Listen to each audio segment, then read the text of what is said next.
Okay, let's rock and roll. Welcome to Gravity. So, this is a recap for me. So I'm teaching it today, so I need my brain to be on task. Let's find out where my pen is. My brushes. I'm wrong brushes right now. So hopefully this should work.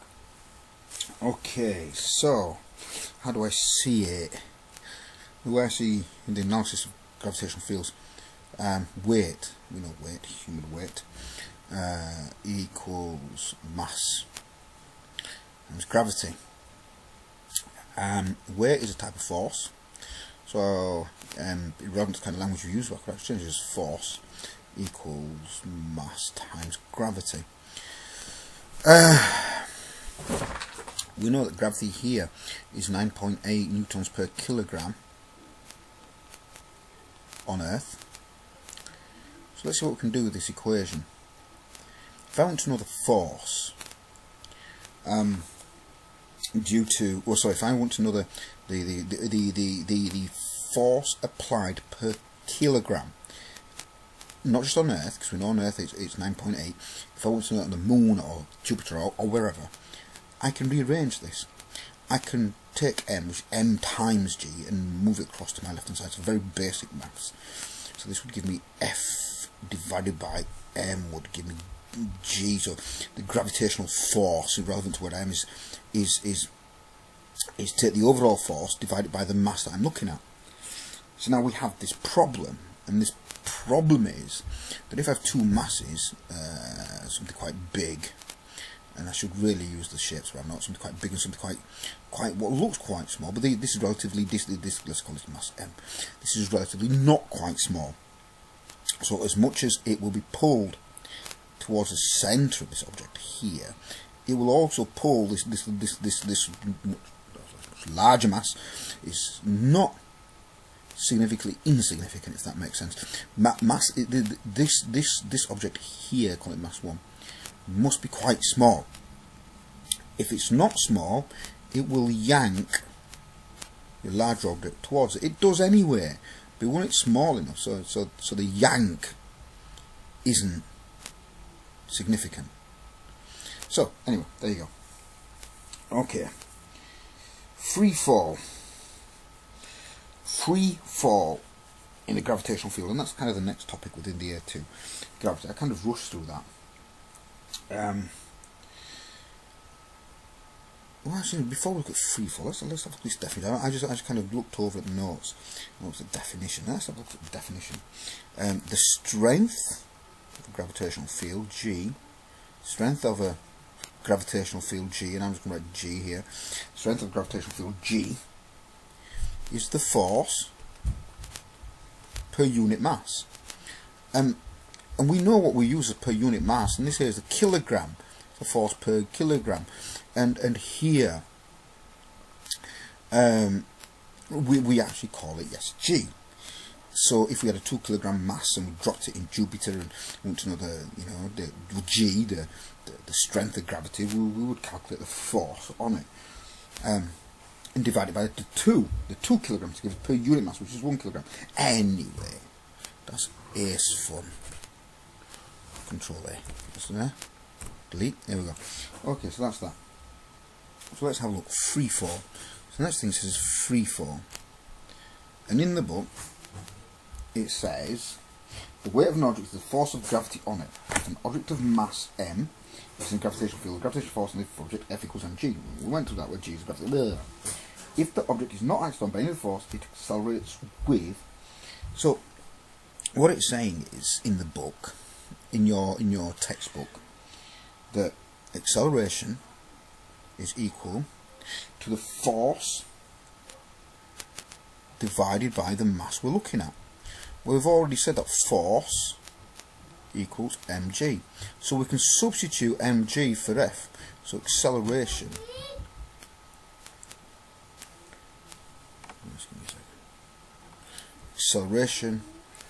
becomes mg over m.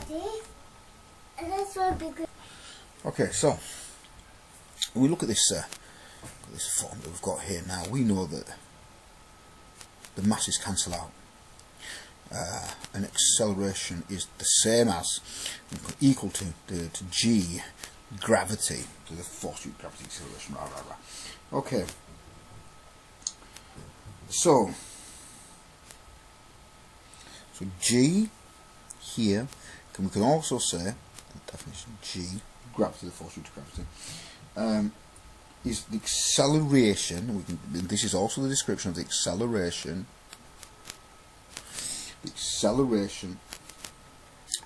of a freely falling object.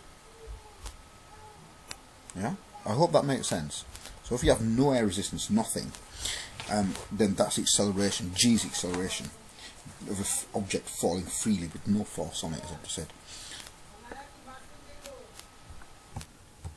Okay, so a bit of break here and there.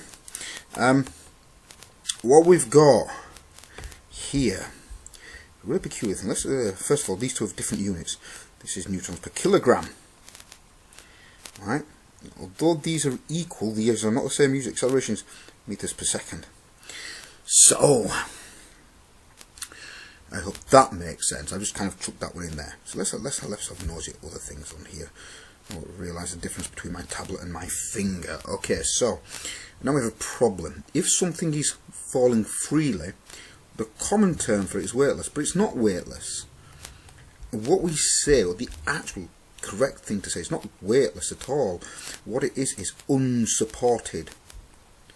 Right? There you go. Just a little bit of definition there for you. So let's clear that. There are two kinds of gravitational fields you want to look at. The first is radial. So we're going to see. I want to see if I can draw one of these posh shapes. Right. Just let me move it up a bit. There we go.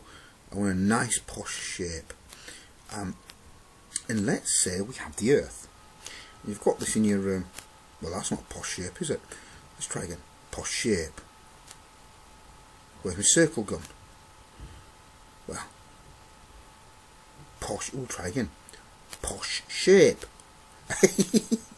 There we go. So this is a planet, quite large, and the way to think about it is that from the centre out, everything is pulled down towards the centre, and what it would look like at the surface is this, being pulled down this way, right? And the term kind of used for this is that's a bit dodgy. That should be pointing towards the centre here. This is radial. It's like the spokes on a tyre. Bicycle is radial. Now, this is a radial field. In the diagram that you will see in textbooks, especially that for the AQA, we'll zoom in. We'll zoom in here and say, do you know what? Very close up, we will not feel it or perceive it as radial. It will come across a uniform field. What that means is, it will seem, as much as they're all pointing towards the centre of the Earth, because we're so small, because we've zoomed in so much to it, the angle between these two, so if I was to continue, extend these, the angle, and these would go down to the centre, the angle theta that would make with the centre of the Earth is so small that at the surface it would seem like a uniform field, straight lines, not as radial, not like spokes. Okay, so I hope that makes sense. So here, this is a phenomenon, uniform field, which is a phenomenon you rarely ever come across, except theoretically. But anyway, there are some definitions. Let's have a look at gravitational potential. Okay, so the definition, let's collect that. So that's a gravitational potential. Okay, it's a funny word, gravitational potential. Let's click this, gravitational potential. Potential, right? So gravitational potential, and the symbol you're given for it is V.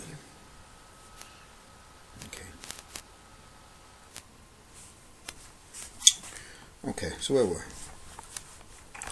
The other thing that you'll see, the other definition, symbols, here we go, where's my, here we are. We can also call it GP, gravitational potential, GPE, gravitational potential energy. It's a really almost bizarre way of looking at it. And the way I'm going to describe it is if we have a planet here, it has a gravitational effect. Alright? You can feel it's actually I think my pen's a little bit too sensitive, I haven't taken it off. So that actually looks quite disgusting. Let's just, so the gravitational field is pulling everything in. Now you got to think that the effect, and I'm not going to go to the square root of the distance and all this kind of stuff, the effect of gravity decreases as distance increases. And what we say is, if your object, if an object of, we can give it any mass, but very small, is an infinite distance away, then the gravitational effect is non-existent. Therefore what we say is gravitational potential energy is zero. So at an infinite distance away from your object, the gravitational potential energy is zero. And if we're on the surface, or anywhere in the gravitational field, if we're on the surface, then it's negative. Okay? So it's negative is the gravitational potential energy when you're, oh, I don't know why it's been so sensitive today. So an infinite distance away, so let's just kind of pretend that this goes on to infinity. At this point, if you're an infinite distance away, you can't really have a point. Anyway, you get my point. So the gravitational potential energy is zero at that point. The closer you get to the centre of this planet, for example, the more negative your gravitational potential energy. Okay, the definition you get is the work done per unit mass to move a small object from infinity to that point. So you've got to think, if this is infinity here, and this is a point in that gravitational field, gravity must have done some work to bring it to that point. And that's gravitational potential energy. It's the amount of energy needed to get it to this point here. So it's negative because it's used up energy to get to that point. Okay. Okay. I hope that makes some kind of sense. So looking at that,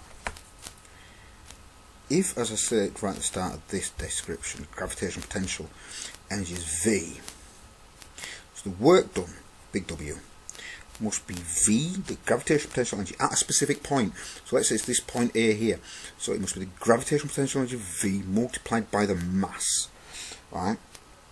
We can write V little m, or you'll probably see this written as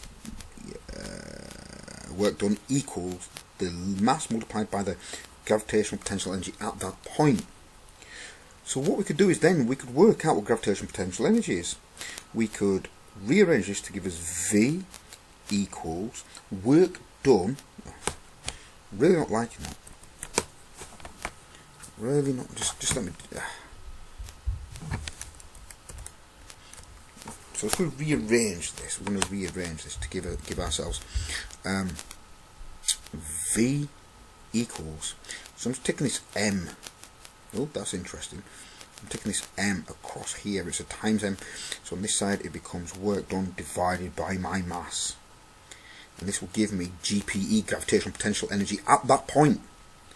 Not through the entire field, but at that specific point in the field. And there I've just picked A because I felt like it. Alright.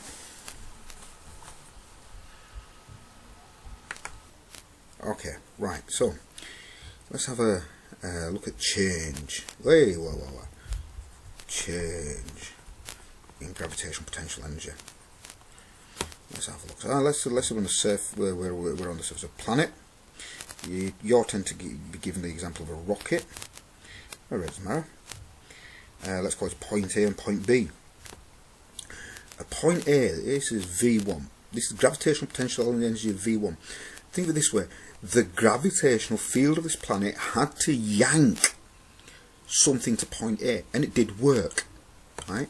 So if we've got a little mass, let's call it M, the work done to bring this mass to position A is mass times V1, the gravitational potential energy at point A. Alright, so this here, if we've got a little rocket or whatever we got, m times V1 is the gravitational potential energy, the work done to get to that point there, multiplied by gravitational potential energy there. And here the work done must be mass multiplied. At this point the gravitational potential energy is going to be different, V2. So what we do is we calculate the work done at point A. Right? I'm not going to look at which direction we're going in, I'm just going to these my ideas here. So at point A, that's the work done. At point B, that's the work done, actually 2. And what you do is you subtract the 2. And this is for everyone who's not doing maths and doing physics. So calculate the work done at point A and calculate the work done at point B, then subtract them. And how do they write this? Well, this will give me a change in work done, change in the energy for work done is equal to mass, and we could write this V1 minus V2. Yeah? Or we could write this change in potential energy equals mass multiplied by the change in the gravitational potential energy. Mass multiplied by change in gravitational potential. It means the same thing. However you want to look at it, fine. Personally, if I'm doing calculation, I don't care how you look at it as long as you get the right answer. Okay, lad, okay.